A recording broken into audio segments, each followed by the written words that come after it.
cabines isoladas no meio da floresta, assassinos sanguinários e cruéis. É um clichê antigo dos filmes de terror.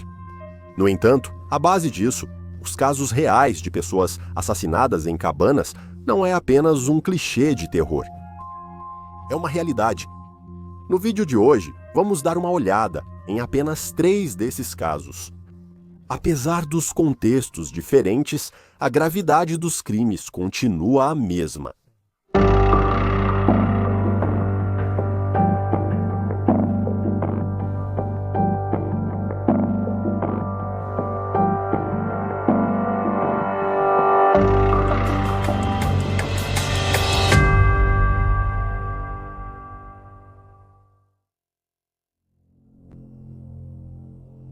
Louann Cox. Antes dos anos 1990, Louann Cox era vista como uma trabalhadora dedicada que se cuidava e mantinha a casa limpa. Ela também era conhecida por colecionar itens da Pepsi, e amigos e familiares a caracterizavam como alguém, abre aspas, agradável, amigável e que sempre tentava ajudar as pessoas. Mas a vida de Louann começou a sair do controle quando seu casamento terminou no final dos anos 80, e as pessoas ao seu redor começaram a notar uma mudança dramática em seu comportamento. Com o fim do casamento e o divórcio em andamento, Louann começou a vender todos os seus pertences e usar o dinheiro para comprar drogas. Mary Oxley, sua mãe, acreditava que esse estilo de vida começou após sua filha se ferir gravemente em um acidente de trânsito e iniciar o uso de medicamentos fortes para a dor. Desde então, ela percebeu que o vício só cresceu. Louann pedia dinheiro para a mãe repetidamente, geralmente pegando emprestado $20 de cada vez, mas Mary se preocupava que o dinheiro que entregava fosse direto para as drogas. Então, passou a comprar os itens que Louann precisava, fosse gasolina ou comida. Em 1995, apenas um ano antes de ser encontrada morta, Louann foi presa por posse de cocaína. Nesse momento, o pai dela estava nos estágios finais de uma doença terminal, o que só serviu para agravar o vício em drogas da filha. A família relatou que ela chegava ao hospital em péssimas condições, com um comportamento diferente, olhos roxos, aparência de espancada e muito abatida. Porém, o abuso de substâncias que Louann enfrentava foi só o início de sua deterioração. O pior ainda estava por vir. Em 9 de março de 1996, às 11h30 da manhã, um trabalhador no lago Prairie Creek, em Indiana, notou algo nos arbustos, perto das trilhas de moto, no extremo sudoeste do reservatório, inicialmente acreditando que alguém havia simplesmente jogado lixo de forma descuidada. O trabalhador foi investigar e ficou horrorizado ao descobrir o corpo nu de uma mulher enrolado em 2 cobertores. Quando as autoridades chegaram ao local, constataram que a vítima havia sido brutalmente espancada e estrangulada com uma corda fina ou um fio e já estava morta, havia cerca de 6 a 8 horas. Ela havia sido agredida sexualmente, embora não houvesse evidências de DNA para serem coletadas de seu corpo. Ela logo foi identificada pela tatuagem da Pepsi no tornozelo esquerdo como Louann Cox, de 42 anos. Apenas 2 dias depois que o corpo de Louann foi encontrado, a equipe do motel da Mabel ligou para as autoridades para informar que ela havia se hospedado recentemente em seu estabelecimento. O motel tinha várias cabanas de madeira para hospedagem noturna. Segundo relatos, a equipe atenta do motel havia notado a imagem de Louann no jornal, então entrou em contato com as autoridades. Uma camareira percebeu a falta de cobertores em uma cabana e encontrou uma mancha de sangue no colchão.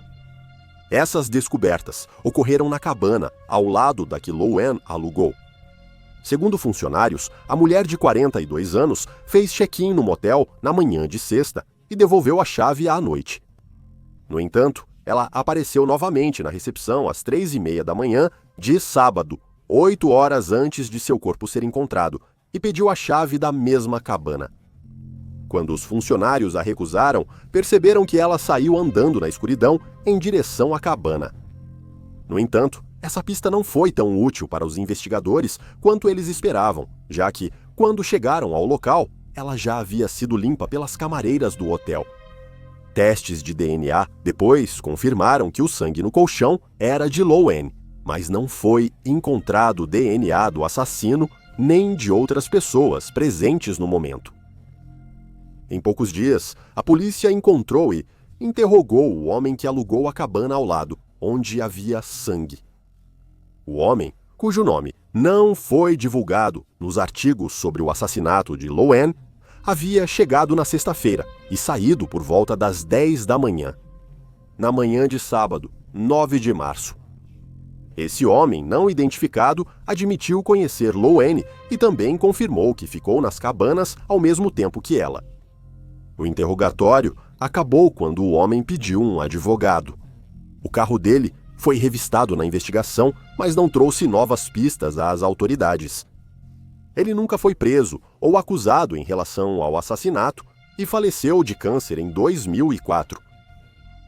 A polícia logo descobriu que Luan havia visitado várias tavernas nos lados sul e leste da cidade na noite de 8 de março. Ela terminou na Village Inn 221 East Jackson Street por volta de 1h30 da manhã. De acordo com testemunhas, foi aqui que Luan teve uma troca desagradável e raivosa com um homem não identificado. Esse estranho, diferente do interrogado, tem 1,75 metros. É magro, branco, cerca de 30 anos, cabelo castanho nos ombros, casaco de couro e botas de cowboy. A sobrinha de Luan, Tara, entrevistada pelo Star Press em 2014, contou como uma prima a levou até a cena anos depois. De acordo com Tara, essa prima parecia saber muitos detalhes sobre as pessoas com quem Luan andava e disse que, naquela noite, Luan deu um tapa no homem com quem estava tendo a discussão acalorada, e ele respondeu dizendo, abre aspas, que ela teria o que merecia depois.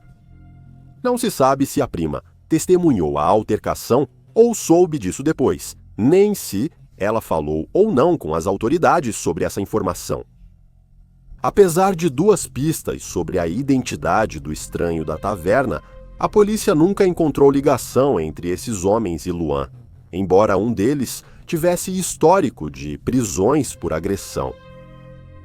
Por um tempo, o caso de Luan foi associado ao de Kim Weatherspoons, assassinada em fevereiro de 1996, aos 27 anos. Em determinado momento, moraram a um quarteirão de distância e ambas foram agredidas sexualmente e estranguladas. Elas também eram associadas a acusações de prostituição e drogas. Anos depois, descartaram a ligação entre as duas. Desde então, o caso de Luan esfriou. Ele ganhou destaque em 2014, quando a Universidade Ball State envolveu estudantes de justiça criminal e criminologia em casos arquivados com as autoridades. No entanto, nada de novo surgiu dessa investigação adicional. A mãe de Luan, Mary Oxley, faleceu em 2014 sem nunca ter visto justiça pelo assassinato brutal de sua filha. Antes disso, tanto ela quanto sua sobrinha Tara expressaram suas preocupações de que a polícia não estava levando o caso a sério e que se sentiam insatisfeitas com a investigação. Luan foi sepultada no cemitério Elm Ridge, não muito longe do túmulo de seu pai. Até hoje, o caso dela continua sem solução. Os assassinatos a machadadas da família Hill em Ardenwald. Na primavera de 1911, William Hill, de 33 anos, sua esposa Ruth, também de 33 anos, e os dois filhos dela de um casamento anterior, Philip, de 8 anos, e Dorothy, de 4, mudaram-se para uma cabana com 2 cômodos, um para dormir e outro para viver e jantar, com uma cozinha anexada. A cabana ficava na zona rural de Ardenwald, um bairro de Portland, Oregon. Segundo todos os relatos, a família Hill era benquista e igual a qualquer outra família da região. William, ex-encanador da Portland Gas Company, era visto como esforçado e reservado. Ruth, ex-socialite, divorciou-se do marido alcoólatra e tinha irmão e cunhado, advogados renomados em Portland. Segundo relatos, em 8 de junho, Ruth consultou seu pai e estava, segundo ela, perturbada. Mas não se sabe exatamente sobre o que foi essa conversa. Além desse fragmento de informação, não havia nada nos movimentos da família antes dos assassinatos que pudesse indicar que havia algo errado. Em 9 de junho, às 8h, Sarah Matthews, esposa de C.W. Matthews e vizinha, aproximou-se da porta dos Hills. Ela bateu, percebendo o silêncio incomum na cabana. O marido de Sarah havia lhe dito mais cedo naquela manhã que não tinha visto William sair da propriedade para pegar o bonde interurbano que o levava ao trabalho. Isso era muito incomum. Enquanto Sarah esperava a resposta dos vizinhos, notou que todas as janelas da cabana estavam estranhamente cobertas de pano.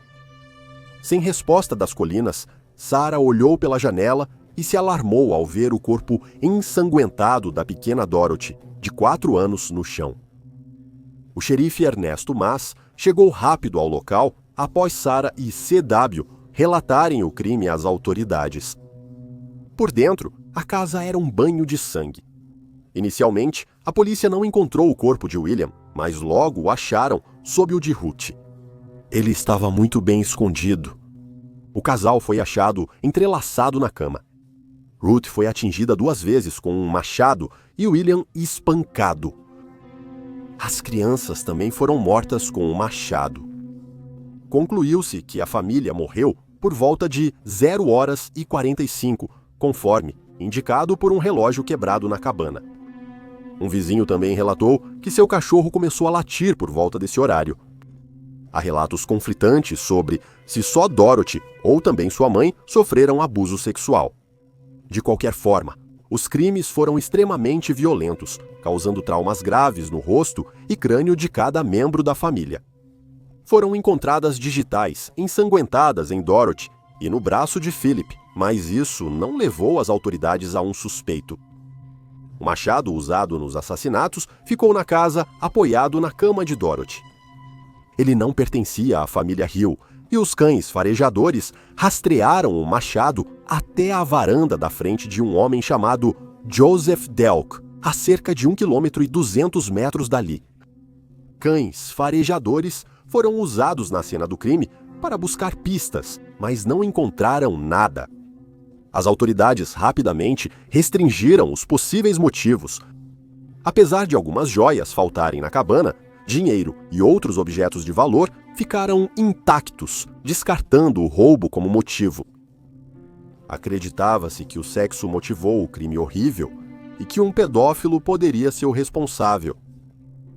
Havia vários suspeitos no caso dos assassinatos da família Hill. Eduardo Ramsey, um vagabundo que vivia na floresta caçando e roubando comida, foi o primeiro a ser notado pelas autoridades na investigação, pois havia reclamações de um homem rondando a área. Porém, Ramsey foi depois inocentado de envolvimento nos assassinatos. Em maio de 1917, um homem chamado William Riggin admitiu ter atirado em outro homem em outubro de 1915. E durante isso, ele afirmou ter testemunhado os assassinatos da família Hill. Riggin contou que conheceu William Flynn, pseudônimo do vagabundo Edward Ramsey, e um mexicano chamado Brown em Oregon City, onde planejaram roubar casas locais. Segundo Riggin, ele aguardou fora da cabana dos Hill por meia hora e ouviu as crianças gritando. Sem mais questionamentos, a história de Riggin começou a mudar.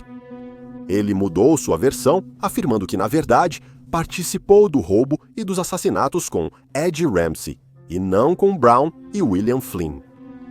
Os 2 relatos que Riggin deu às autoridades estavam repletos de inconsistências em relação à própria cabana, além de outros detalhes importantes. Posteriormente, foi decidido que essas confissões não poderiam ser consideradas confiáveis, já que William Riggin foi considerado mentalmente incapaz. O terceiro e último suspeito dos assassinatos da família Hill foi Nathan Harvey, inicialmente acusado dos 4 crimes em dezembro de 1911. Harvey, viveirista de 55 anos, teve uma disputa de terra com William e ligações superficiais a vários crimes. Em 1984, uma mulher de 18 anos foi encontrada morta em um campo de morangos na propriedade de Harvey. Depois, um irmão dele atirou na mãe e se afogou. Enquanto a polícia interrogava seus vizinhos, várias mulheres disseram que Harvey fez propostas indecentes e as insultou. Quando Harvey foi preso, o xerife Mass declarou que tinha provas absolutas de que o homem de 55 anos havia pegado o último trem para Ardenwald, na ferrovia interurbana, que chegou ao bairro por volta de 12h25 da manhã, na noite de 9 de junho. 2 testemunhas se apresentaram antes, para dizer que tinham visto o homem em questão descer do trem naquele horário, naquela data. Após a prisão do dono da creche, moradores locais e apoiadores da inocência de Harvey demonstraram apoio. Um proprietário de terras, anônimo, disse ao jornal Oregonian que Harvey era, abre aspas, temido. Apesar das evidências e teorias sobre a ligação de Harvey ao caso, as acusações contra ele foram retiradas uma semana após sua prisão, pendente de investigação. Em fevereiro de 1912, um juiz encerrou formalmente a investigação sobre Harvey. Mesmo com as acusações retiradas e a investigação encerrada, o irmão e o pai de Ruth continuaram acreditando que Nathan Harvey era o responsável pelo assassinato de Ruth e sua família. O irmão de Ruth teria visitado Harvey em seu escritório no viveiro e, segundo ele, a arma disparou sozinha. Nunca houve acusação contra o irmão por esse disparo acidental. Detetives online apontaram que Corin, filho de Harvey, com 17 anos na época dos assassinatos, teve problemas com estupro de vulnerável e pedofilia, chegando a cumprir várias penas na prisão. Segundo relatos, ele preferia meninos. Especula-se que talvez Corwin tenha sido a primeira vítima do próprio pai, ou até mesmo que Corwin foi o responsável e seu pai encobriu ou ajudou ele de alguma forma. Exceto pelas teorias de Nathan Harvey, acredita-se que os assassinatos a machadadas da família Hill em Ardenwald estejam ligados a outros casos semelhantes na mesma época. Mais de um século depois, provavelmente nunca saberemos ao certo o que ocorreu nos assassinatos a machadadas da família Hill em Ardenwald.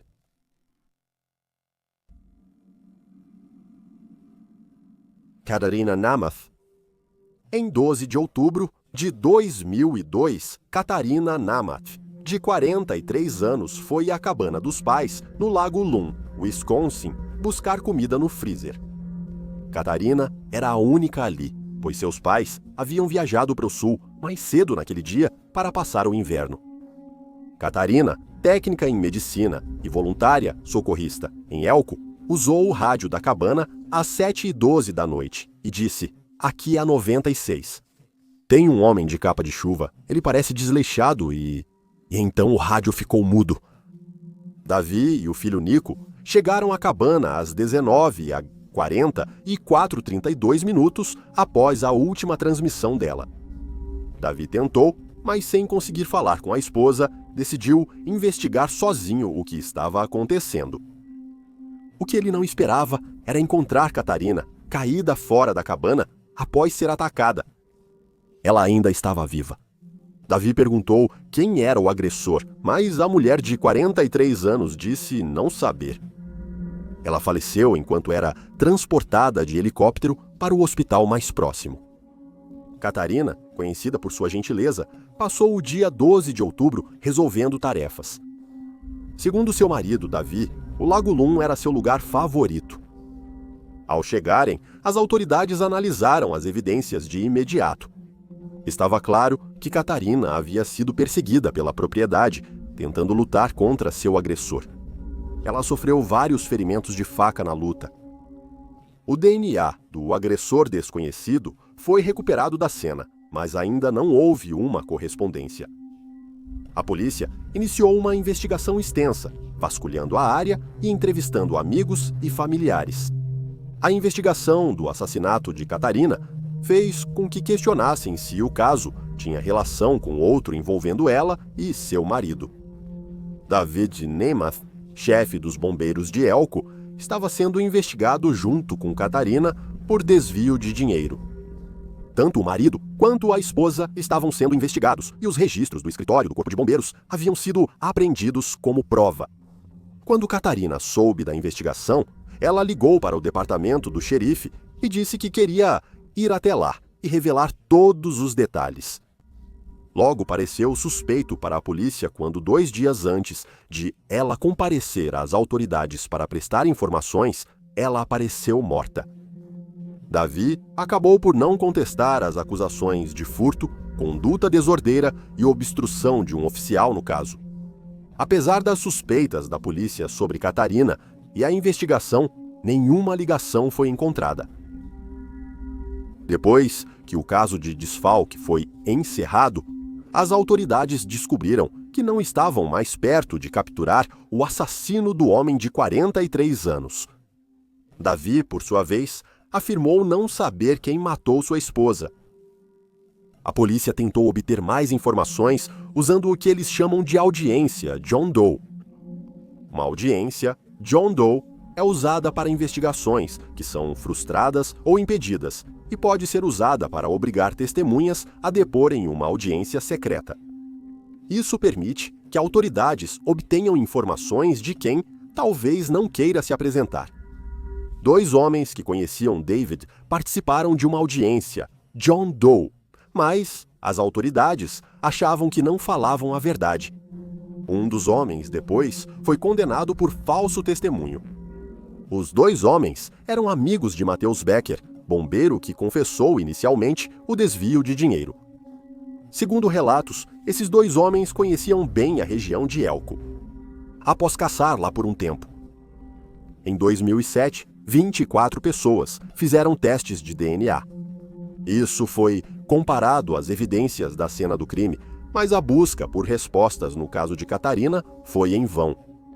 Um artigo de 2008 relata que um homem com informações sobre o assassinato morreu antes de ser entrevistado. Homem não identificado morreu por causas naturais aos 42 anos. A reunião dele seria em 22 de fevereiro, mas no dia 21, a polícia entrou em sua casa em Pittsville e apreendeu um computador e outros itens. No entanto, isso não pareceu trazer nenhuma informação nova. Devido ao seu falecimento repentino, não se sabe qual era a ligação desse homem com o caso, se é que havia alguma. Segundo a polícia, em 2012, tinham uma teoria sobre o assassinato de Catarina, mas faltavam provas para acusar. Por isso, mantiveram a teoria em segredo até terem. No entanto, esse dia ainda não chegou. Talvez haja esperança para o futuro, mas até 2020, o caso de Catherine Nemath continua sem solução. E aí estão os fatos.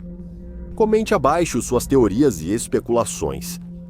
E lembre-se de curtir este vídeo e se inscrever para apoiar o canal. Se quiser mais conteúdo de crimes reais, confira o podcast Detetive de Casos Arquivados no link abaixo.